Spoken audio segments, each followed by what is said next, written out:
And I think a lot of the confusion when it comes to AI is, and especially AI art, is we are using anthropomorphic terms for something that is, in the end, an artifact. It is a computer. It is a line of code, and so in that sense, we're going beyond sort of the trompe l'oeil, the trick of the eye, into trompe l'esprit, or trompe l'esprit, which is a trick of the mind. When we give ourselves over into the thought that it's like this computer actually created this, and it's like, well, creation is exclusively the role of man. G.K. Chesterton said in his book, The Everlasting Man, dig far enough down in the earth, and there you will find that man has drawn a picture of a reindeer. No matter how far you dig, you will never find that a reindeer has drawn a picture of a man, for art is the signature of man.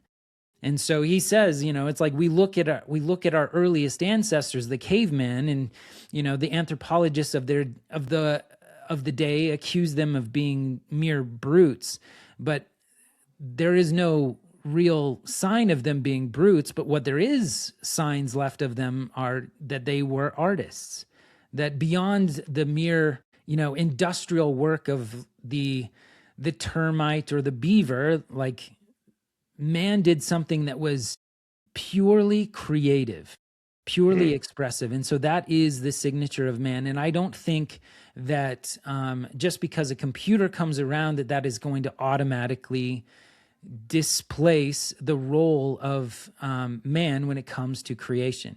And we've seen this, like, that's the other thing, is like history does not repeat itself, but it does rhyme, that famous quote from Mark Twain. But because it's like, you look at, like, when the printing press came along, there was a commentator that, and this one strikes very close to home for me, said that, monks used to dedicate their entire life to the written word. And they would spend day after day carefully writing out, letter by letter, sacred words throughout history. And now you have a printing press that can spit out page after page before supper is on the table. And that was sort of the warning when the printing press came along. And then you have the advent of the camera, which I believe was 1839. And one classical painter by the name of Paul Delaroche declared, "From today, painting is dead." And it's like, so, you look back at that and you think, like, that is shocking. Just as AI seems to be a very shocking technology, those were all shocking technologies that were likewise stepping on the creative toes of man. Disruptive, as they say now. Yeah. But I don't think it is going to displace it, because I think there is something in the human spirit that is always going to want to create. And so, you look at, like, there are unbelievable, like, oil painters today who are painting, like, hyper realism, that are still pushing the craft to that nth degree. And there's something special to it. And I think what it all comes down to is meaning.